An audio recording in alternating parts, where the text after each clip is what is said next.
అందరం కలిసి చదువుకుందాం. కక్ష చేతనైనను వృథాతిశయము చేతనైనను ఏమీ చేయక వినయమైన మనస్సు గలవారై ఒకరినొకడు తనకంటే యోగ్యుడని ఎంచుచు మీలో ప్రతివాడును తన సొంత కార్యములను మాత్రమే గాక ఇతరుల కార్యములను కూడా చూడవలెను. క్రీస్తు యేసునకు కలిగిన ఈ మనస్సు మీరును కలిగి ఉండుడి. ఆయన దేవుని స్వరూపము కలిగిన వాడై ఉండి దేవునితో సమానముగా ఉండుట విడిచిపెట్టకూడని భాగ్యమని ఎంచుకొనలేదు గాని మనుషుల పోలికగా పుట్టి దాసుని స్వరూపమును ధరించుకొని తన్ను తానే రిక్తునిగా చేసుకొనెను. మరియు ఆయన ఆకారమందు మనుషుడిగా కనబడి మరణము పొందునంతగా అనగా శిలువ మరణము పొందునంతగా విధేయత చూపినవాడై తన్ను తాను తగ్గించుకొనెను. దేవుడు ఈ మాటలు మన వెనుకడిలో దీవించినట్లు చిన్న మాట ప్రార్థన చేసుకుందాం. తలలో ఉంచండి, అందరూ తలలో ఉంచండి. కొద్దిసేపు ప్రభుని అడుగుదాం. మాతో మాట్లాడు నాయన. నేను మాట్లాడితే మాకు క్షేమం, మాకు దీవెన, మాకు ఆశీర్వాదం. తండ్రి నీ మాటలు కావాలి నాయన మా జీవితానికి అని అడుగుదాం. దయాళుడు అయిన తండ్రి, కరుణా సంపన్నుడైన ప్రభు స్తోత్రం. నీ మాటలు మాకు అమూల్యం, నీ మాటలు మాకు శ్రేష్టం, నీ మాటలే మాకు జీవం. నీ మాటలు లేకపోతే మేము బ్రతకలేం నాయన. నీ మాటలు లేక క్షీణించిపోతున్నాం, నీ మాటలు లేక వేసారిపోతున్నాం, నీ మాటలు లేక సొమ్మసిల్లిన హృదయాలు ఎన్నో. కానీ ఈరోజు ప్రవాహ జలముల వలె నీ వాక్యం మా దప్పికను తీర్చే జీవజలం, అలసిన మా ప్రాణాలకు ఆహారం వంటిది తండ్రి. సొమ్మసిల్లిన మా ప్రాణాలకు దీవెనకరమైనది. ఇదిగో భయం భక్తి లేని జీవితాలకు భయమును భక్తినిచ్చేది, ఇష్టానుసారంగా బ్రతికే జీవితాలకు హెచ్చరిక, ఒక మాదిరి, ఒక పురికొల్పు, ఒక దిద్దుబాటు నీ వాక్యమేనైనా. అది సుత్తే, అది కత్తి నైనా, అది అగ్ని నైనా. అటు వాక్యం మాకు ధారపోయమని ఎల్లప్పుడూ నువ్వు ఎరిగినట్లే నిలబడిన మనుష్యుడు నిష్ప్రయోజకుడినైనా. మనుషులు మాట్లాడితే ఏమొస్తుంది ప్రభువా? నీవే మాట్లాడాలి. నువ్వు మాట్లాడే కొన్ని మాటలైనా మా జీవితానికి శ్రేష్టమే, దీవెనయే, ఆశీర్వాదమే. అటు నీ మాటల చేత మమ్మల్ని ఆదరించి బలపరుచుదురు అని నెమ్మదిగా వినడానికి వినగల చెవి, గ్రహించగల మనస్సు దయచేయమని. మహిమ ఘనత ప్రభావములు మీకే ఆరోపించుకొని చదవబడిన లేఖనాలను చదివిన మీ పిల్లలు చదవబోయే లేఖనాలను దీవెనకరంగా చేసి మహిమ పొందుదురు. యేసు క్రీస్తు వారి పరిశుద్ధమైన శ్రేష్టమైన నామమున స్తోత్రములు చెల్లించి స్తుతించి ప్రార్థించి వేడుకొనుచున్నాము తండ్రి, ఆమేన్.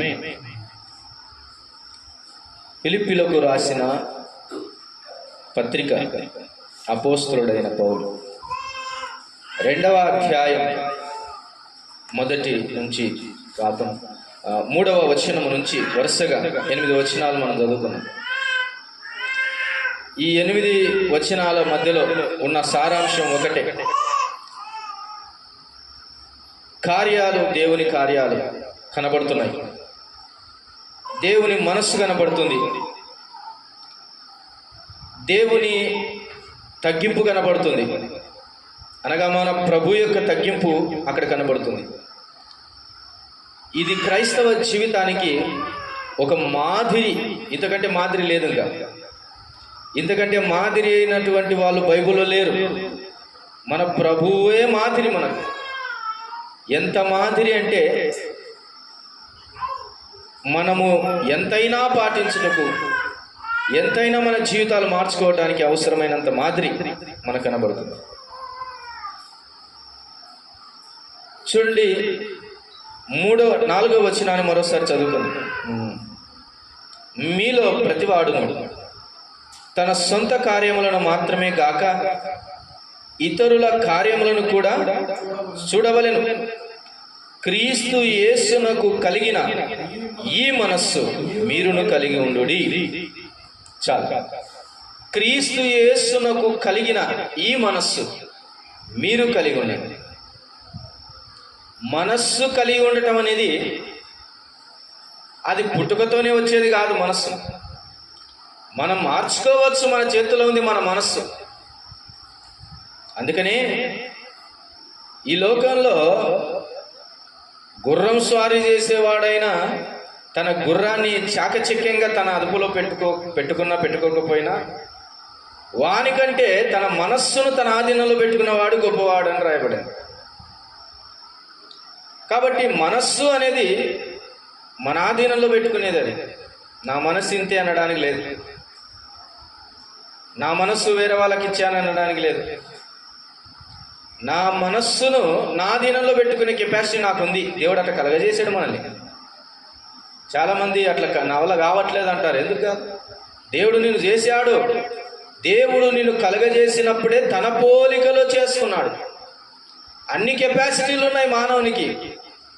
అయితే ఈ మనస్సు తెచ్చుకోవడం కూడా మన చేతుల్లోనే ఉంది. ఏ మనస్సు అంటే ఇప్పుడు క్రీస్తు యేసునకు కలిగిన ఈ మనస్సు మీరును కలిగి ఉండండి అని. ఇక్కడ చూసినట్లయితే ఈయనకున్న మనస్సు ఏంటి అని చదువుకొని ఒక 3 విషయాలు జ్ఞాపకం చేసుకుందాం. చూడండి, ఆయన దేవుని 5వ వచనాన్ని చదువుకుందాం. చూడండి, 5వ వచనం, క్రీస్తు యేసునకు కలిగిన ఈ మనసు మీరు కలిగి ఉండుడి. 6, ఆయన దేవుని స్వరూపము కలిగిన వాడై ఉండి దేవునితో సమానముగా ఉండుట విడిచిపెట్టకూడని భాగ్యమని ఎంచుకొనలేదు గాని, అంటే తనకున్నటువంటి స్టేటస్ను, తన సమానత్వపు స్టేటస్ను తాను అది నాకు కలిగి ఉండాలి, అది ఎల్లప్పుడూ దాంట్లోనే ఉండాలని ఆయన అనుకోలేదండి. దాన్ని విడిచిపెట్టి వచ్చాడు. ఆ సమానముగా తండ్రితో ఉంటే దూతల ఆరాధన, పెద్దల ఆరాధన, కెరూబుల ఆరాధన, పరలోకములో కోటాను కోట్ల దూతల మధ్యలో వశింపబడే అమరత్వం, గొప్ప భాగ్యం అక్కడ ఉంది. కానీ దాన్ని ఆయన ఎంచుకోలేదంట. దాన్ని విడిచిపెట్టాడు. అది భాగ్యం అని ఎంచుకోలేదు, దాన్ని విడిచిపెట్టాడు. విడిచిపెట్టి మన కోసం వచ్చాడు. ఇప్పుడు చెప్పండి, ఆయన తన కార్యములను విడిచిపెట్టాడా లేదా? విడిచిపెట్టాడని అర్థమైంది. ఇప్పుడు ఎవరి కార్యాలు చేయడానికి వచ్చాడు? మన కోసం కార్యం చేయడానికి వచ్చాడు. ఇదే మనస్సు నీ సొంత పనులే కాదు, నీవు ఇతరుల పనులు చేయడానికి కూడా రావాలి అంటున్నాడు. ఇతరుల పనులు చేయడానికి రావాలి. ఇట్లా లెక్కేసుకుందాం. 24 గంటలు దేవుడు నీకు ఇచ్చాడు, 7 వారాలు నీకు ఇచ్చాడు, అంటే 7 రోజులు, 365 రోజులు, 52, 53 వారాలు నీకు ఇచ్చాడు. ఎన్ని రోజులు, ఎన్ని గంటలు, ఎన్ని వారాలు, ఎన్ని దినాలు నీ కోసం కాకుండా ఇతరుల కోసం ఉపయోగించావు? ఒకసారి లెక్కేసుకో. ఏ చేసినా నీ స్వార్థం కోసమే చేసుకుంటున్నావు, కానీ ఇతరుల కోసం నువ్వేం చేస్తున్నావు అనేది కావాలి. ఇది ఎవరి మనసు అంట? క్రీస్తు యేసునకు కలిగిన మనస్సు. ఈ మనస్సే మనం క్రీస్తు వారము అని ప్రతిబింబించటానికి ఒక గుర్తు, ఒక ఎంబ్లం, ఒక చిహ్నం. ఇదే. నువ్వు మంచి డ్రెస్ వేసుకున్నా చిహ్నం కాదు, నువ్వు బైబిల్ చేతబట్టుకున్నా చిహ్నం కాదు, నువ్వు పాడినా, నీవు మాట్లాడినా, వాక్యం చెప్పినా, ఇవన్నీ తర్వాత మొదట ప్రతిబింబించాల్సింది మనస్సు. క్రీస్తు యేసునకు కలిగిన ఈ మనస్సు లోకంలో ప్రతిబింబించాలి. ఉందా? ఇలాంటి మనస్సు మనకుందా? ఇలాంటి మనస్సు మనకుంటే ఇతరుల గురించి ఒక్కొక్క క్షణం ఆలోచన చేస్తాం. ప్రభు కోరుకుంటున్నది ఈ రోజుల్లో ఈ మనస్సేనండి. నేను ఇట్లా అడుగుతాను, ప్రభు చాలా ఉన్నత స్థానాన్ని విడిచిపెట్టి వచ్చాడు, మనకుందా అంత స్థానం? మనకుందా అంత స్థానం? అంత కెపాసిటీ మనకుందా? మరి మనం విడిచిపెట్టుకోవడానికి ఎందుకంత సిగ్గు, ఎందుకంత బాధ, ఎందుకంత భయం? దేవుడే ఉన్నత సింహాసనమును విడిచిపెట్టి పశువుల తొట్టిలోనికి వచ్చాడు. మనం మనం ఎంత తగ్గించుకుంటుంది? 4 మెట్లు పైకి ఎక్కితే, 4 పైసలు ఎక్కువ సంపాదిస్తే ఇక అయిపోయిన ఆయనతో తోడు లేడని మన కిందికి మనతో పాటు వచ్చినోడికి నీవెంత అన్నట్టు చూస్తాను. ఇది మన పరిస్థితి. అయితే ప్రభు అంటున్నాడు, క్రీస్తు యేసునకు కలిగిన ఈ మనస్సు మీరు కలిగి ఉండాలి. ఒక 3 సందర్భాలు చూద్దామా? ప్రభువునకు కలిగిన ఒక 3 మంచి మనస్సు సందర్భాలను మనం చూద్దాం. అనేక సంగతులు ఉన్నాయి, కానీ పాఠానికి 3 మాటలు మనం చూసుకుందాం. 1, యోహాను రాసిన సువార్త 14వ అధ్యాయం. ఆయనకున్న మనస్సు ఎలాంటిదో ఈరోజు ఆయన మనస్సు ముందర నీ మనస్సు పెట్టు. ఒక్కసారి కొలవేసుకో, ఎంత వరకు ఆయన మనస్సుతో పోటీ పడగలవు ఆలోచించి. 14వ అధ్యాయం 12వ వచనం. నేను తండ్రి యొద్దకు వెలుచున్నాను గనుక నేను చేయు క్రియలు నాయందు విశ్వాసముంచు వాడును చేయును. వాటికంటే మరి గొప్పవియు అతడు చేయునని మీతో నిశ్చయముగా చెప్పుచున్నాను. ప్రభు అంటున్నాడు, నేను తండ్రి యొద్దకు వెళ్తున్నాను. వచ్చాడు ఆయన పైనుంచి కిందికి, తన పని పూర్తి చేసుకున్నాడు, వెళ్తున్నాడు.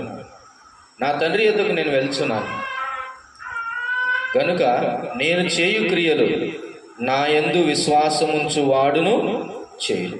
అంతటితో ఆగాడా? ఏమంటున్నాడు చూడండి, నాలాంటి క్రియలే చేస్తారు, నేను చేసిన క్రియలే చేస్తారు అన్నాడా? తర్వాత ఏమంటున్నాడు, వాటికంటే మరి గొప్పవియు అతడు చేయునని మీతో. ఇదేంటండి యేసు ప్రభు వారు ఎంత క్రెడిట్ ఇస్తున్నాడు తెలుసా? ఎవరికి ఇస్తున్నాడు ఈ క్రెడిట్? తన యందు విశ్వాసం ఉంచేవానికి ఇచ్చాడు. ఎవరు ఆయన యందు విశ్వాసం ఉంచేవారు? శిష్యులు మాత్రమేనా? అప్పుడున్నటువంటి ఆ ప్రజలు మాత్రమేనా? ఆయన యందు విశ్వాసం ఉంచేవారు ఎవరండి? ఆయన యందు విశ్వాసం ఉంచేవాడు ఎలాంటి వాడైనా, ఎంత దరిద్రుడైనా ధనవంతుడైనా, బలవంతుడైనా బలహీనుడైనా, అందమున్నా లేకున్నా, స్త్రీ అయినా పురుషుడైనా, బాలుడైనా వృద్ధుడైనా, సామాన్య విశ్వాసి అయినా కాపరి అయినా, సంఘ పెద్ద అయినా, సంఘంలో చేసే కార్యాలు చేసేటటువంటి కన్వీనర్లైనా కానీ, ఎంత పెద్దవారైనా అందరూ కూడా విశ్వాసం కలిగి ఉంటే ఏం కార్యాలు చేస్తారంట? ఆయన కంటే గొప్ప కార్యాలు చేస్తారు అని ఎవరు చెప్తున్నారు? ఆయనే చెప్తున్నారు. నువ్వు నాకంటే గొప్పవాడు అవుతావు అంటున్నాడు. నువ్వు నాకంటే గొప్పవాడు అవుతావు అంటున్నాడు. ఈ మనస్సు ఎవరికైనా ఉందండి ఈ రోజుల్లో? ఏంది ఆ పిల్లోడా వాక్యం చెప్పడం? ఏంది ఆ అమ్మాయి ప్రార్థన చేయడం? ఇలా ఆలోచన చేసుకుంటూ పోతే ఈ మనస్సు లేక దేవుని స్వారూప్యమును కోల్పోతున్న విశ్వాసులు ఎంతో మంది ఉన్నారండి. నాకంటే గొప్పవాడు కావాలనుకోవాలి. పౌలు అనుకున్నాడు తిమోతిని గురించి. ఏమన్నాడు? తిమోతిని గురించి ఏమన్నాడు పౌలు? నా కుమారుడా అన్నాడు, నా ప్రియమైన కుమారుడా అన్నాడు, నేను కనిన కుమారుడా అన్నాడు. అదే తిమోతిని గురించి ఏమన్నాడు? నా జతపనివాడు అన్నాడు, నా జతపనివాడు అన్నాడు. అదే తిమోతిని గురించి. ఇంకేమన్నాడు అదే తిమోతిని గురించి? ఇతడు నా సహచరుడు, సహకారి మాత్రమే కాకుండా ఇతని వంటి వాడు లేడు సంఘంలో అన్నాడు తిమోతిని గురించి. ఇక్కడ చూడండి, నా కుమారుడా అంటే అప్పుడే పుట్టినందుకు ఆ మాట అన్నాడు. నా జతపనివాడు అంటే సమానుడిగా చేసుకుంటున్నాడు తిమోతిని. ఎవరు? పౌలు. అతని వంటి వాడే లేడు అని అంటే అతన్ని ఎంకరేజ్ చేస్తున్నాడు, క్రెడిట్ ఇస్తున్నాడు అతనికి. ఇంకేమంటున్నాడు తెలుసా? దైవజనుడా అంటున్నాడు. ఏమంటున్నాడు చివరికి? దైవజనుడా అంటున్నాడు. అంటే ఇక దైవజనుడా అనే మాట దైవ గ్రంథంలో ఒక సేవకునికి శ్రేష్టమైన విలువైనటువంటి క్రెడిట్. అది అంతటి పేరు కూడా ఇచ్చేసాడండి. ఎవరు? పౌలు. సచ్చినాక ఇచ్చాడా? మన భారతదేశంలో సచ్చినాక బిరుదులు ఇచ్చేవాళ్ళు చాలా మంది ఉన్నారు. భారతరత్న అవార్డులు చచ్చిపోయిన వాళ్ళకు, బతుకున్నప్పుడు ఇచ్చింది లేదు. కానీ పౌలు తాను బ్రతుకున్నప్పుడే తిమోతి చిన్నవానికి పెద్ద క్రెడిట్ను ఇచ్చేస్తున్నాడు. కానీ ఈ రోజుల్లో దేవుని సేవకులుగా ఉన్నటువంటి వారు తిమోతి లాంటి పనిచేసేటటువంటి వారిని గుర్తించడం కూడా కష్టమైపోయింది. ఏమైపోయింది? గుర్తించడం కూడా కష్టమైపోయింది. అతని పక్షాన నిలబడడం కూడా కష్టమైపోయింది. అతని పక్షాన మాట్లాడడానికి కూడా చేత కావట్లేదు. క్రీస్తు యేసునకు కలిగిన మనస్సేంటో తెలుసా? నాకంటే మీరు గొప్ప కార్యాలు చేస్తారంటున్నాడు. Do you have this much of dareness to honour your fellow person in the lord. దేవునితో సహదాసుడిగా ఉన్న వాణ్ణి కనపరచడానికి నీకు ఇంత ధైర్యం ఉందా? ఒకసారి చాలాసార్లు మనం ఏమనుకుంటామంటే 10 మందికి చెప్పేటప్పుడు మాట్లాడుకునేటప్పుడు నేనే గొప్ప అని మాట్లాడుకుంటుంటాం. నా తర్వాతనే అన్నట్టు మాట్లాడుకుంటుంటాం. నాకంటే గొప్పోడేనండి అని ఎప్పుడైనా చెప్పినావా? నాకంటే బాగుపడతాడండి, నాకంటే బాగా పాడతాడని ఎప్పుడన్నా అంటున్నావా? నువ్వు పాడే మనిషి. నాకంటే వాక్యం బాగా చెప్తాడని అంటున్నావు ఎప్పుడన్నా వాక్యం చెప్పే మనిషి. నాకంటే ప్రభు పనిని బాగానే చేస్తాడని ఎప్పుడన్నా అంటున్నావా? పనులు చేసే మనిషి, పరిచారకుడా. దేవుని సన్నిధిలో ఒకరిని ఒకరు గనులుగా ఎంచుకోండి దేవుని వాక్యం గర్జిస్తూ ఉంటే ఆ మాటలు పిల్లి కూతలుగా కూడా వినపడట్లేదు చాలా మందికి. ఆ మాటలు గుసగుసగా కూడా వినపడట్లేదు చాలా మందికి. ఈరోజు దేవుని మాట భీకరంగా చెబుతున్న సంగతి ఏంటంటే, క్రీస్తు యేసునకు కలిగిన ఈ మనస్సు మీరు కలిగి ఉండండి అంటే ఇది ఆజ్ఞ. కలిగి ఉండండి అంటే అది ఆజ్ఞ అంతే. నీవెంతటి వాడవైనా సరే, నీవు సామాన్య పరిచారకుడు అయినా, సామాన్య విశ్వాసి అయినా, సంఘ పెద్ద అయినా, లేకపోతే కాపరి అయినా, స్వార్థికుడు అయినా, నీవు ఈ రోజుల్లో ఉన్నటువంటి బిషప్ అయినా, ఇంకా రెవరెండ్లు అయినా, ఎన్ని పెట్టుకుంటే ఎన్నున్నా కానీ నీ తోటివాడు నీతో సమానుడని ఎంచగలిగే దమ్ము నీకుందా అని దేవుని వాక్యం స్పష్టంగా ప్రశ్నిస్తుంది. నేను లేదండి చాలా మందికి. అందుకే గొడవలు, అందుకే అసమానత్వాలు, అందుకే భేదాభిప్రాయాలు, అందుకే విచ్ఛిన్నం సంఘంలో ఎందుకు కలుగుతుంది అంటే ఇందుకే. చాలాసార్లు ఒకే కోణం చూస్తారు. ఏంటంటే తిమోతిలాగా అతను బతకలేదండి అంటే పౌల్లాగా నువ్వు బతుకుతున్నావా? నెక్స్ట్ ప్రశ్న ఇమ్మీడియట్గా అది. ఒక సంఘంలో ఉన్న ఒక యవనస్తుని, ఒక ఎదిగేటటువంటి వాడిని ప్రశ్నించే కంటే ముందు అదే మాదిరి నువ్వు కనపరుస్తున్నావా అన్నది ప్రశ్న వేసుకోవాలి. యేసు ప్రభు మాదిరి కనపరిచాడు కాబట్టే శిష్యులకు చెప్పగలిగేటటువంటి వాడయ్యాడు, వెంబడించే వాడికి చెప్పగలిగే వాడయ్యాడు. ఆయనే చేయకపోతే ఏం చెప్తాడు? చెప్పడానికి ఛాన్స్ లేదు. ఆలోచన చేద్దాం. క్రీస్తు యేసునకు కలిగిన ఈ మనస్సు మీరు కలిగి ఉండండి. ఈ మనస్సు కలిగి ఉంటే లాభం ఏంటో అదే వచనంలో మనం చూద్దాం. చూడండి, ఇక్కడ రాయబడుతున్న సంగతి, నా తండ్రి యందు నేనును, 12వ వచనం కదా మనం చదువుకుంది. నేను తండ్రి యొద్దకు వెళుచున్నాను గనుక నేను చేయు క్రియలు నా యందు విశ్వాసముంచు వాడును చేయును. ఈ మాట హెచ్చిస్తూ ఎందుకు చెప్తున్నాడు తెలుసా? ఆ మధ్యలో రాయబడింది విశ్వాసం అనే మాట. అలా చెప్పటం వలన, ఆ ఎంకరేజ్మెంట్ వలన ఎదుటి వానిలో విశ్వాసం పెంపొందించబడుతుంది. అది ఏం పెంపొందించబడుతుంది? విశ్వాసం పెంపొందించబడుతుంది. చాలాసార్లు ఏమనుకుంటారంటే ఎంకరేజ్ చేస్తామంటే, ఎంకరేజ్ చేయరండి. ఎంకరేజ్ చేస్తే వాడు ఏడ పాడవుతాడు? ఎందుకు పాడవుతాడు? నువ్వా రక్షించుకుంది? రక్షించుకున్నవాడు ప్రభు ఎందుకు పాడవుతాడు? ఎంకరేజ్ చేయటం నీ బాధ్యత. ఇక్కడ ప్రభు ఎందుకు ఎంకరేజ్ చేస్తున్నాడని అంటే విశ్వాసము పెంపొందించటం. ఎందుకు పెంపొందించడానికి? విశ్వాసం పెంపొందించడం. లాభం ఏంటి? నీవు నీ కార్యముల కంటే గొప్పవాడని ఒకని పొగిడితే, లేదా ఒకని హెచ్చిస్తే, ఒకని ఘనపరిస్తే వచ్చే లాభం ఏంటి అంటే ఇద్దరి మధ్యలో విశ్వాసం పెరుగుతుంది. నా యందు విశ్వాసం ఉంచేవాడు ఈ కార్యాలు చేస్తాడంటున్నాడు. అది అందరికీ చెప్పలే ఈ మాటలు, అందరికీ ఈ మాటలు పంచలే ప్రభు. ఎవరికి పంచుతున్నాడు? తన యందు విశ్వాసం ఉంచేవాడు గొప్ప కార్యాలు చేస్తాడు. మన దగ్గరికి వచ్చుకుంది ఓసారి పాఠాన్ని మన దగ్గర పెట్టుకున్నాం.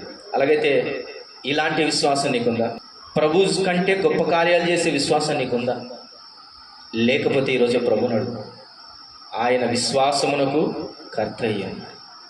మొదటి పాఠం దగ్గర నీవు ఇతరులను నీకంటే ఘనముగా ఎంచి విశ్వాసమును కలిగి ఉంటే ప్రభు చెప్పినట్లుగా నూరంతలుగా ఆయన కంటే గొప్ప కార్యాలు పౌలు చేశాడు, పేతురు చేశాడు. యేసు ప్రభు వారి యొక్క వస్త్రపు చెంగు ముట్టితేనే ఆమె ఏమైంది? కానీ పేతురు పౌలులు నడుస్తూ ఉంటే వారి నీడలు పడినా కానీ స్వస్థత పొందారు. ఈ కాద గొప్ప కార్యాలు. ఇంత పెద్ద కార్యాలు వద్దులే మన జీవితాల్లో, ఇంత పెద్ద పెద్ద కార్యాలు వద్దులే. అంటే మనం కొండకే గుద్దుతుంటాం. చిన్న పిల్లరాయినిది కూడా తీయలేము. బోట్ రాయి తాగినాని బోర్ల పడతాం, కానీ కొండను ఢీ కొడతానంటాం. వద్దు, అంత పెద్ద సంగతులు మనకు వద్దు. చిన్న చిన్న కార్యాలు విశ్వాసంతో చేయగలుగుతున్నామని జీవితంలో చిన్న చిన్న కార్యాలు, చిన్న చిన్న అద్భుతమైన కార్యాలు నీ కుటుంబంలో, నీ వ్యక్తిగతమైన జీవితంలో నువ్వు పొందుతున్నావా అన్నది మొదటి మైలురాయి కావాలి నీ జీవితంలో, విశ్వాస జీవితంలో. కాబట్టి క్రీస్తు యేసునకు కలిగిన ఈ మనస్సు నీవు కలిగి ఉంటే విశ్వాసం అనేది లాభం నీకు వస్తుంది. సంఘములో ఈ మనస్సును కలిగి ఉంటే సంఘానికి విశ్వాసాన్ని పెంపొందిస్తావు. వ్యక్తిగతమైన జీవితంలో ఈ మనస్సు ప్రదర్శిస్తే వ్యక్తిగతమైన విశ్వాసంలో పెంపొందించుకుంటావు. కుటుంబంలో ఈ మనస్సును కలిగి ఉంటే కుటుంబంలో ఈ విశ్వాసాన్ని నీవు డెవలప్ చేస్తావు. అలా కాకుండా కుటుంబంలో నా పనులు నేనే చేయాలి, ఆమె పనులు ఆమెనే చేయాలి, అబ్బాయి పనులు అబ్బాయి చేయాలి అని పంచుకున్నాం అనుకో, అయిపోయింది. పెద్ద వంచన అదే. అన్ని పనులు మనవే, కుటుంబం అంతా మనదే. ఒకరికి ఒకరం తోడుగా, నీడగా, ఆప్యాయతగా, అనురాగముగా ఉండాలని ప్రభు కోరుకొని ఒక కుటుంబంగా చేశాడు. కాబట్టి మనమందరం కూడా ఒకరిని ఒకరము కనపరుచుకోవాలి. చూడండి, ఇది మొదటి మాటగా కనబడుతుంది. ప్రభువునకు అనగా క్రీస్తు యేసునకు కలిగిన ఈ మనస్సు మీరును కలిగి ఉండండి అని అంటున్నారు. ఇది మొదటి మనస్సుగా కనబడుతుంది. రెండవ మనస్సు ఏంటో చూడండి. ఆయనకు ఇంకా ఎంత మంచి మనస్సు ఉందో చూడండి ఒకసారి. హెబ్రీలకు రాసిన పత్రిక 2వ అధ్యాయం, హెబ్రీలకు రాసిన పత్రిక 2వ అధ్యాయం 11వ వచనాన్ని ఒకసారి చదువుకొని చూడండి. 11, 12 వచనాలు కలిసి చదువుతాం. హెబ్రీలకు రాసిన పత్రిక 2వ అధ్యాయం 11, 12. పరిశుద్ధపరచు వారికిని పరిశుద్ధపరచబడు వారికిని అందరికీ ఒకటే మూలం. ఈ హేతువు చేతను వారిని సహోదరులని పిలుచుటకు ఆయన సిగ్గుపడక నీ నామమును నా సహోదరులకు ప్రచురపరచుదును. సమాజము మధ్య నీ కీర్తిని గానము చేతును అనేను. మరియు నేను ఆయనను నమ్ముకొని ఉందును అనియు, ఇదిగో నేనును దేవుడు నాకిచ్చిన పిల్లలు అని అంటూ ఉన్నాడు. ప్రియులారా, 11వ వచనంలో ఏం మాట్లాడుతున్నా అంటే, పరిశుద్ధపరచు వారికి పరిశుద్ధపరచబడు వారికి అందరికీ ఒకటే మూలము. ఈ హేతువు చేతను వారిని సహోదరులని పిలుచుటకు ఆయన సిగ్గుపడక. ఏం మనసు అండి అది? ఎంత మంచి మనసు అండి. కొంతమందిని హెచ్చించి పిలిచాలంటే సిగ్గు. ఎందుకో మరి సిగ్గు, ఎందుకు ఈ సిగ్గు? ఈయన సిగ్గుపడలేదంట. సిగ్గుపడాల్సింది ఈయన లెక్క ప్రకారం. ఎందుకని? ఇట్లాంటి దరిద్రులను నేను సహోదరులను పిలవాలి. ఆయన ఎవరు? ఆయన తండ్రితో సమానుడు. ఆయన రక్త మాంసములో పాలివాడు కాదు ఒకప్పుడు, కానీ మన నిమిత్తమై రక్త మాంసములోనికి వచ్చాడు. ఆయనయే దుర్మార్గులం, నీచులం, అపరిశుద్ధులం, అవివేకులం, అన్యాయస్తులము, అక్రమార్కులము అయిన మనలనే ఆయన ఏం పిలిచడానికి ఇష్టపడ్డాడట? సహోదరులు అని పిలిచడానికి ఇష్టపడ్డాడు. దే ఆర్ మై బ్రదరన్ అని పిలిచడానికి ఇష్టపడతారు. ఏమని పిలిచడానికి? వారు నా సహోదరులు అని పిలిచడానికి ఆయన సిగ్గుపడలేదంట, సిగ్గుపడలేదు. కానీ ఈరోజు అమ్మాయి మంచి విశ్వాసేనండి అని చెప్పడానికి కూడా సిగ్గు అవుతుంది చాలా మందికి. అబ్బాయి చాలా మంచి అబ్బాయినండి అని చెప్పడానికి కూడా సిగ్గు అవుతుంది. సిగ్గుపడక ఆయన సహోదరులని పిలుస్తున్నాడు. నాకంటే గొప్ప కార్యాలు చేస్తాడని హెచ్చించాడు ఆయన. ఇప్పుడు నాతో పాటుగా అని సహోదరుల సహవాసం, సమాధానం ఏమంటున్నాడు? సమానం చూపిస్తున్నాడు. అబ్బా, ఏ మనస్సు నా ప్రభువుది, నా ప్రభు అయిన యేసుక్రీస్తు వారిది ఏ మనస్సు అండి. ఇట్లాంటి మనస్సు మనందరికీ ఉంటే గనక ఎంత బాగుంటుంది, ఎంత బాగుంటుంది. ఆయన ఇంత మాత్రం సిగ్గుపడలేదు. కొన్నిసార్లు తల్లి పిల్లకు పని చేయాలంటే సిగ్గుపడుతున్నారు కొంతమంది. పిల్లలు తల్లిదండ్రులకు సేవ చేయాలంటే సిగ్గుపడుతున్నారు చాలామంది.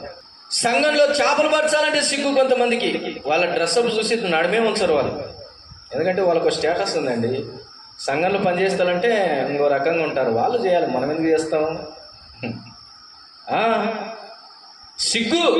దేవుని మందిరానికి రావడానికి సిగ్గు, దేవుని పని చేయడానికి సిగ్గు, దేవుని మాటలు ప్రకటించడానికి సిగ్గు, స్తుతించడానికి సిగ్గు. ఇంత సిగ్గు ఉంటే పరలోకంలో సిగ్గు పొందుతావు. జాగ్రత్త. నీతో పాటే ప్రభులోనికి వచ్చిన వ్యక్తే కదా. నీలాగే ప్రభువుకు నమ్ముకున్నాడు కదా. వేరే ప్రభునేమన్నా నమ్ముకున్నాడు ఆయన? నువ్వు చిన్న ప్రభువు నమ్ముకున్నావు కాబట్టి నువ్వు చిన్నోడు అంటావా? కాదు కదా. అందరూ నమ్ముకుంది ఒకే పెద్ద ప్రభువునే. అందరూ నమ్ముకుంది ఒకే ప్రాణమిచ్చిన ప్రభువునే. అందరము నమ్ముకుంది మన కొరకై రాబోతున్న ప్రభువునే కదా. అయితే ఎందుకు ఇన్ని భేదాభిప్రాయాలు? పిలుచుటలో సమానమైన చూపించలేని పరిస్థితి చాలాసార్లు. అబ్బో, ఎంత సిగ్గో నీకు. నీ తోటి వాణ్ణి, నీ తోటి సహోదరిని నీతో సమానంగా చేసుకొని పిలవటానికి ఎంత సిగ్గో. సహోదరుడా, సహోదరి. పౌలు ఎపఫ్రోదీతుని గురించి పిలుస్తున్నాడు, నా సహోదరుడు అంటున్నాడు. అతడు నాతో ప్రభునందు పనివాడు అని అంటున్నాడు. క్రీస్తు యేసునందు సైనికుడు అన్నాడు. ఎంత ఎంకరేజ్మెంట్ చేస్తున్నాడు. సైనికుడు అన్నాడు. తీతు రాక వలన మాకు నెమ్మది కలిగింది అంటున్నాడు. నాకైతే నెమ్మది లేదు లెక్క ప్రకారంగా, కానీ తీతు వచ్చాడు. తీతుని చూడగానే నా మనసు నెమ్మది అయిపోయింది అంటున్నాడు. అంటే ఎంత ఎంత హెచ్చిస్తున్నాడు తీతును పౌలు.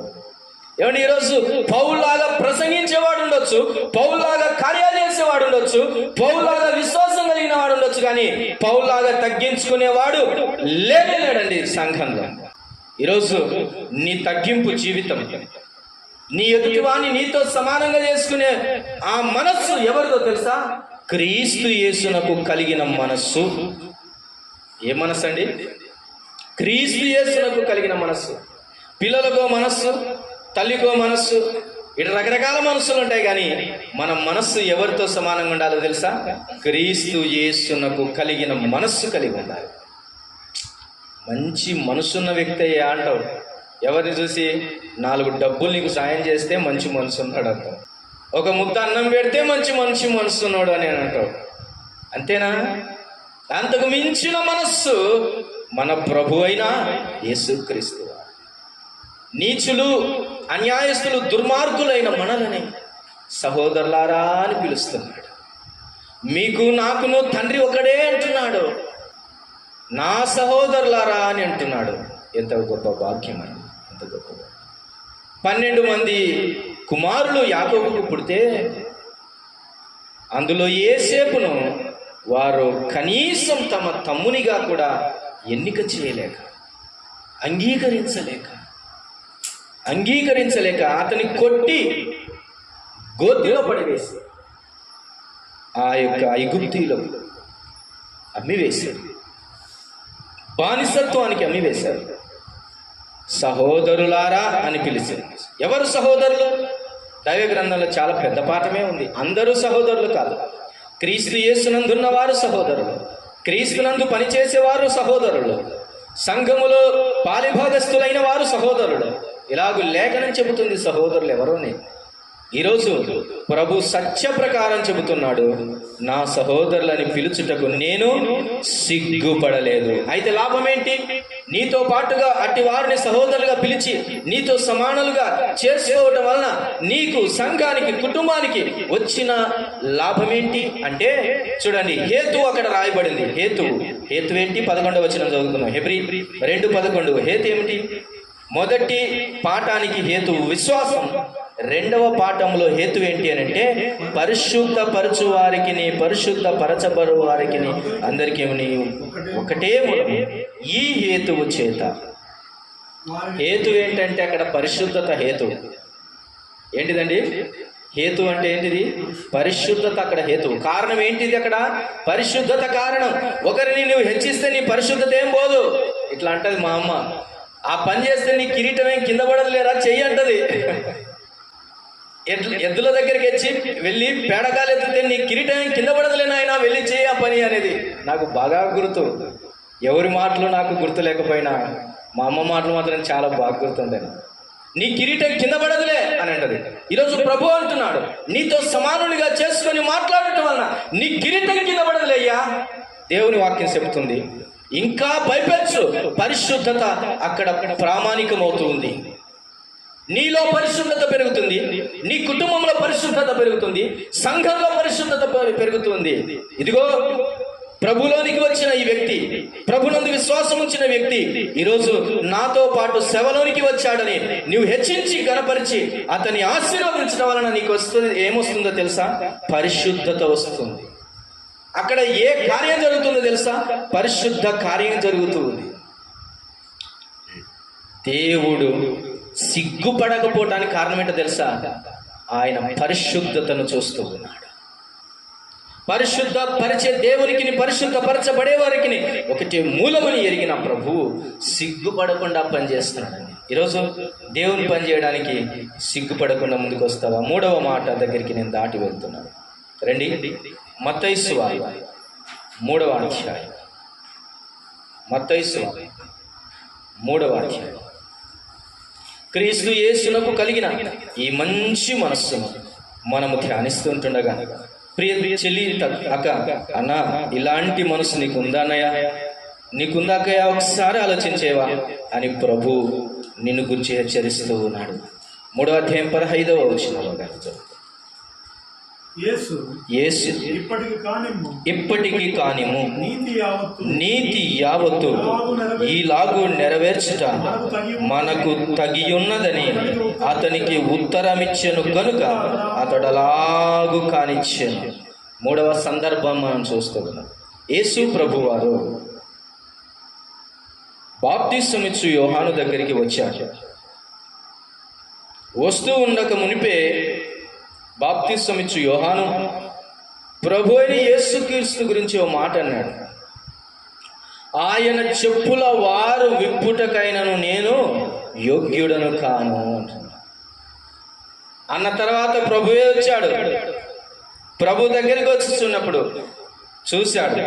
చూసి ఆటంకపరచడానికి, అనగా యేసయ్య నీకు నేను బాప్తిసం ఇచ్చేయడం ఏంటిది, నీకు నేను బాప్తిసం ఇవ్వడం ఏంటి అని యోహాను భయపడ్డాడు.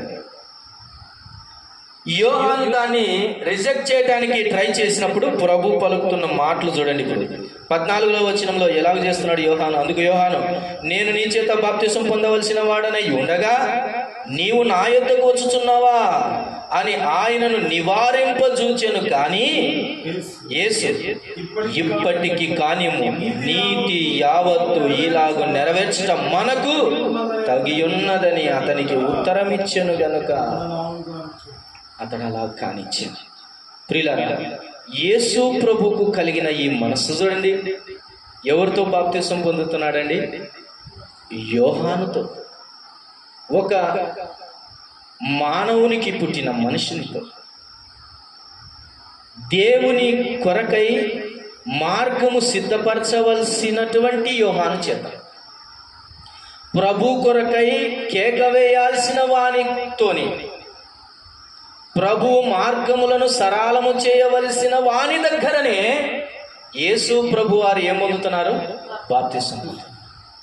ఈ రోజుల్లో నాకు ప్రార్థన చేయాలంటే ఆయన అయితేనే అండి. అందరితో ప్రార్థన చేయించుకొని నేను 10,000 కట్టి మరీ ప్రార్థన చేయించుకొచ్చుకున్నాను అనమాట. విశ్వాసం లేని వారి బతుకులు అంతేనండి. మనం ఏం చేస్తాం? ఈరోజు ప్రభువునకు కలిగిన ఈ మనసు ఒకసారి ఆలోచన చేద్దాం.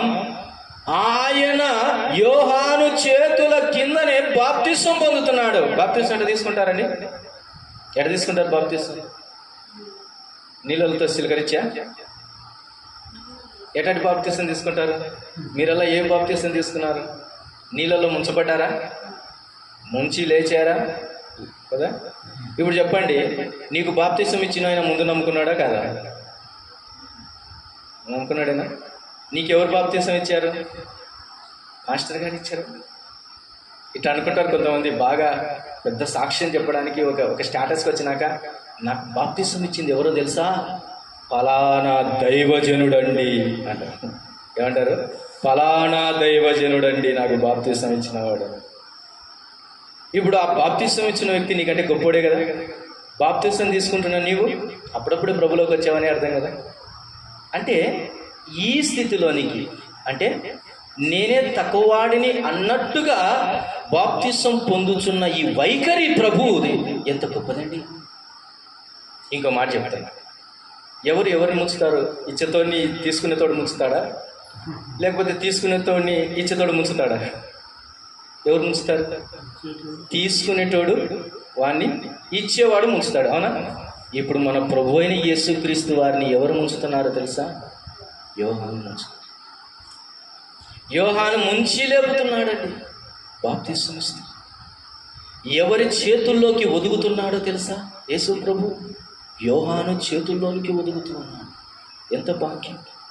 అసలు ఎంత మాదిరి అండి ఇది. ఇట్లా ఇట్లా ఇట్లా ఏమన్నా లేఖనం చెప్పిందా ఇట్లా బాప్తిసం తీసుకోమని యేసు ప్రభుని గురించి? కానీ ఆయన అంటున్నాడు, నీతి యావత్తు ఇలా జరగండి అని అంటున్నాడు. అలాగే అసలు ఆయన ఇష్టం అవసరమైతే తీసుకుంటాడు, లేకపోతే లేదు. లేక ప్రకారం నువ్వేంటి నాకు బాప్తిసం ఇచ్చేది? ఆయన బాప్తిసం తీసుకున్నా లేక మనం ఒప్పుకాల్సిందే. ఎందుకంటే ఆయన చెప్పిందే కరెక్ట్ అంతే. ఆయన మాటే శాసనం అంతే. ఆయన చేసిందే సమస్త కార్యం అంతే, గొప్పది అంతే. ఆయన కాదన్నవాడు ఎవడైనా ఉన్నాడా? లేడు కదా. కానీ అట్టి ప్రభువే వాళ్ళ తండ్రి ఆయనకు యాజకత్వం చేశాడు. ఎవరు తండ్రి? యోహాను తండ్రి యాజకత్వం చేశాడు దేవునికి, ప్రభువునకు. ఆ ప్రభు తన ఆ జకరియా కుమారుడైనటువంటి యోహాను ఎట్టున్నాడు? యోహాను ఇప్పుడు తోలు కట్టుకొని మిడతలు తింటూ అరణ్యంలో బతుకుతున్నాడు. ఇప్పుడు చెప్పండి, ఎవరన్నా చినిగిన చొక్కా వేసుకొని, చినిగిన చెప్పులు వేసుకొని సరైన పద్ధతిలో కనపడకపోతే మనోళ్ళు ఎట్లుంటారో తెలుసా? ఆడదేం విశ్వాసం లేదు, ఆడో పెద్ద విశ్వాసే అన్నట్టు చూస్తాం. అయ్యో ఎంత పొరపాటు! యోహానుని చూసి యేసు ప్రభు వారి దగ్గరికి వచ్చి ఏమంటాడంటే, అదే యోహాను ఆ ప్రభువుని గురించి చెప్పుల వారు కూడా విప్పడానికి చేత కాదు నాకు అన్నాడు. ఇప్పుడు యేసు ప్రభు వారు వంగి బాప్తిసం తీసుకుంటుంటే ఎవరు చెప్పులు కనపడింటాయండి? ఎవరు చెప్పులు కనపడింటాయి? యోహాను చెప్పులు కనపడింటాయి. ఎంత తగ్గింపండి నా ప్రభు! ఇది పక్కన పెట్టు. యేసు ప్రభు వారు సిలువకు వెళ్ళే ముందు రోజు ఇక సాక్షాత్తు శిష్యుల కాళ్ళే పట్టుకొని కడిగేశాడు. చిన్నోళ్ళ కాళ్ళు పెద్దవాడైన ప్రభు పట్టుకున్నాడండి. మానవ మాతృలైన మనుష్యుల కాళ్ళు దైవ సమానుడైన క్రీస్తు కాళ్ళు పట్టుకొని కడుగుతూ ఉంటే కనీసం నీ తోటి సహవాసి చేతులు పట్టుకోలేవా సహాయం చేయటానికి? కనీసం చేతులు పట్టుకోలేవా సహాయం చేయటానికి? క్రీస్తు యేసునకు కలిగిన ఈ మనస్సు నీవు కలిగి ఉండమంటున్నాడు. అయితే ఇక్కడ కలిగే లాభం ఏంటో చూద్దామా? ఏం కలుగుతుంది? ఎందుకు అంటున్నాడు? ఎందుకు అంగీకరించాడు? 15వ వచనంలో, ఇప్పటికి కానిమో నీతి యావత్తు ఇలాగూ నెరవేర్చుట మనకు తగి ఉన్నది. విశ్వాసులకు తగిన కార్యాలండి అవి. ఎవరికి తగినటివి? విశ్వాసులకు తగిన కార్యాలు ఇవి. కాళ్ళు పట్టుకునే స్థాయికైనా, అనగా కాళ్ళు పట్టుకొని కడిగే స్థానానికైనా కానీ వెళ్ళాల్సిన అవసరత కలుగుతుంది. దేవుని మహాకృపను బట్టి నాకు ఒక అవకాశం ఇచ్చాడు, ఒక అన్నకు ఇలా సేవ చేయటం. సహోదరుడే, వాక్యోపదేశుడు కాదు, ప్రసంగికుడు కాదు, పెద్ద పాస్టర్ కాదు, ఒక సహోదరుడు అన్ని జనులలో నుంచి వచ్చాడు. విపరీతమైన జబ్బు కాలుకొచ్చింది. ఇంట్లో అమ్మ, నాన్న, తమ్ముడు ఎవరు రామన్నారు హాస్పిటల్కి. అక్కడి నుంచి హైదరాబాద్లో ఉన్నటువంటి పెద్ద హాస్పిటల్కి ఆ అన్నం తీసుకుపోవడానికి దేవుడు కృప చూపించాడు. పుండుతో ఉన్న ఆ పాదాలను పట్టుకోవడానికి దేవుడు కృప చూపించాడు. ఆయన్ని భుజాల మీద ఆయన చేయిని ఎత్తుకొని నడిపించే అవకాశం దేవుడు నాకు ఇచ్చాడు. పట్టుకొని ఆ బెడ్ మీద పడుకోబెట్టేటువంటి అవకాశం దేవుడు నాకు ఇచ్చాడు. ఇది మన గొప్పతనం కాదు, దేవుడు మనకిచ్చిన అవకాశం అంతే.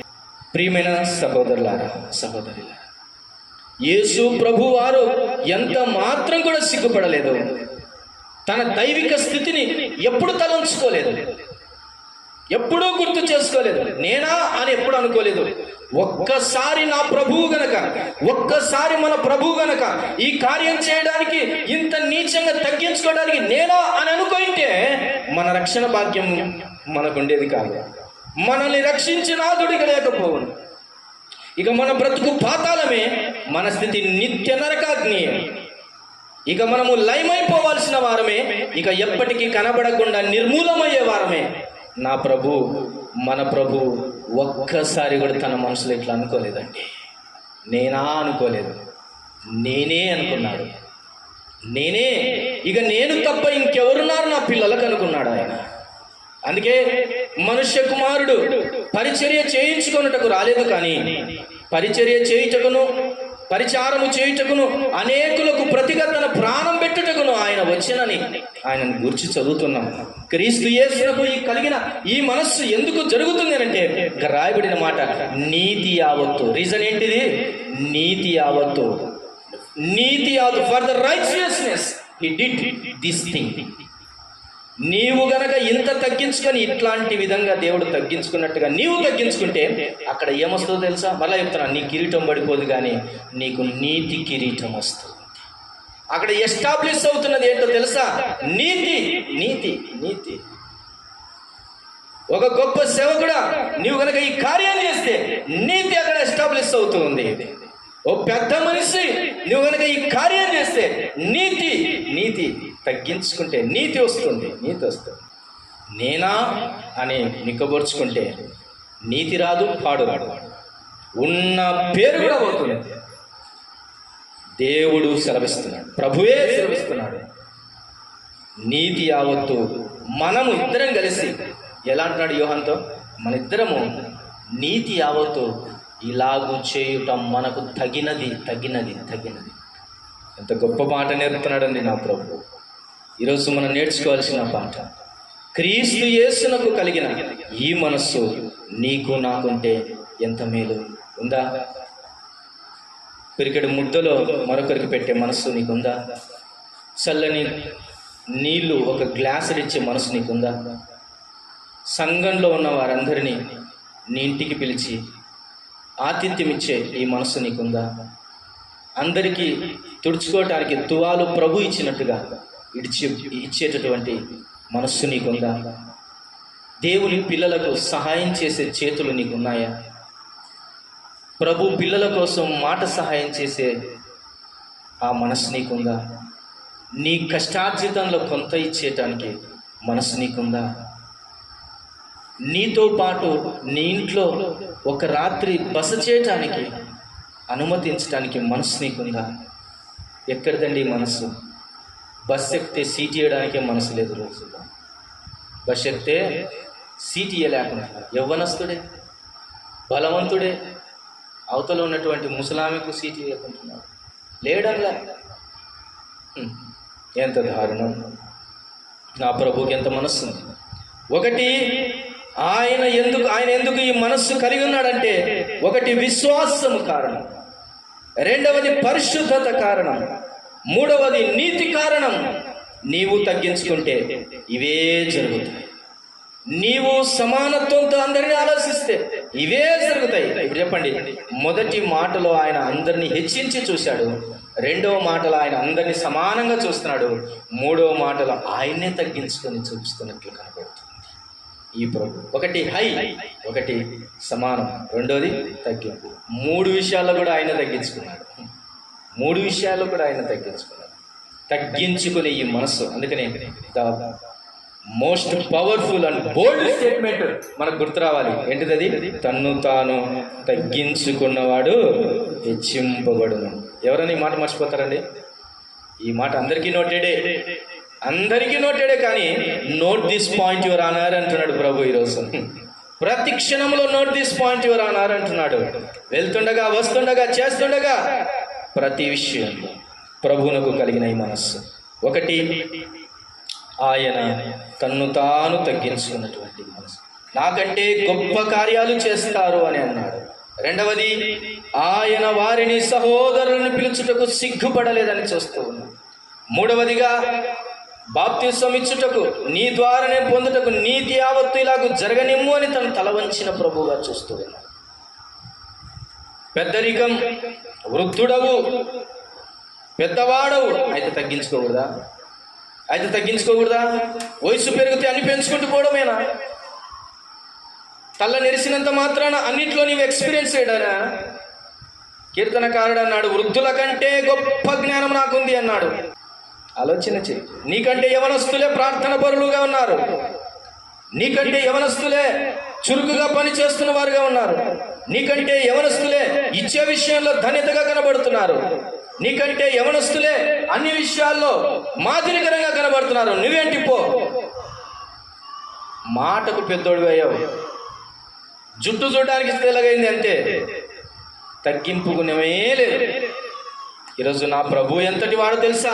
అత్యున్నత సింహాసనం. ఏమని వాడుకునేవాడి ఆయన గురించి? అత్యున్నత సింహాసనముపై ఆసీనుడావైన దేవా, అత్యంత ప్రేమ స్వరూపివి నీవు. సమీపింపరాని తేజస్సులో వశింపబడుతున్న ప్రభు, దూత గానముల చేత, పరిశుద్ధ కెరూబుల చేత వశింపబడుతున్న ప్రభు. ఒకనాడు ఆయన మేఘాల మీద వస్తే ఆయనకు దూతలు ఉంటారు ఇరు ప్రక్కల. ఆహా, ఆయన వైభవం ఎంత గొప్పది అండి! ఆయన ఎంత రమ్యమైన వాడండి! 10,000 మందిలో గుర్తింపదగిన ప్రియుడని చూస్తూ ఆయన ఎంత గొప్పవాడండి! అంత గొప్ప దేవుడే నరమాత్రుని దగ్గర తగ్గించుకొని బ్రతుకుతుంటే తోటి నరుని దగ్గర నీవెంతటి వాడవని హెచ్చించుకుంటున్నావు. హెచ్చించుకుని నీ మనస్సు ఒకనాడు నిన్ను దించేస్తుంది. సుమా, జాగ్రత్త. తగ్గించుకునే మనస్సు నీకుంటే ఎప్పుడైనా హెచ్చింపబడతావు. అట్టి కృపా దేవుడు మనందరికీ దయచేయునుగాక. తలలు వంచండి, ప్రార్థన. అది ఎంతో నాశనకరమైనది. తగ్గింపు దీవెనకరమని చూస్తూ క్రీస్తు యేసునకు కలిగిన ఈ మనస్సు నీవు కలిగి ఉండడానికి ప్రార్థన చేస్తూ, ప్రభువా ఇట్లాంటి మనస్సు నాకియ్య. కన్న తల్లి చేర్చునట్లు నన్ను చేర్చున ప్రియుడు, కన్న తల్లి చేర్చునట్లు నన్ను చేర్చున ప్రియుడు. హల్లెలూయా, హల్లెలూయా, హల్లెలూయా, హల్లెలూయా, హల్లెలూయా, హల్లెలూయా, హల్లెలూయా, హల్లెలూయా. కన్న తల్లి చేర్చునట్లు నన్ను చేర్చున ప్రియుడు. దయగల మా తండ్రి, కృపాసక్తి సంపూర్ణుడానికి స్తోత్రం. విన్న మాటల ప్రకారం మా జీవితాల్లో తగ్గించుకొని బ్రతకడానికి సహాయం చేయండి. ఎక్కడ మేము తగ్గించుకుంటామో అక్కడ విశ్వాసము వృద్ధి పొందుతుంది. ఎక్కడ మేము తగ్గించుకుంటామో అక్కడ పరిశుద్ధత వేరుపారుతుంది. ఎక్కడ మేము తగ్గించుకుంటామో అక్కడ నీతి మొలుస్తుంది. మేము తగ్గించుకుంటే ఇన్ని పరసంబంధమైన ఆశీర్వాదాలు ఉంటాయా అని మాకు తెలియపరిచినందుకు స్తోత్రం. ఈ రీతిగా మేమందరం కూడా తగ్గించుకొని బ్రతకడానికి సహాయం చేసి మహిమ పొందుతాం. నమ్మదగిన దేవునికి మమ్మల్ని మేము అప్పగించుకుంటూ స్తోత్రం. చేరువచ్చిన బిడ్డల్ని ఒక్కొక్కరిని పేరు పేరున దీవించి ఆశీర్వదించు. నమ్మదగిన యేసుక్రీస్తు వారి పరిశుద్ధమైన నామమున స్తోత్రములు చెల్లించి ప్రార్థించి దీనులమై వేడుకొనుచున్నాము తండ్రి. ఆమేన్.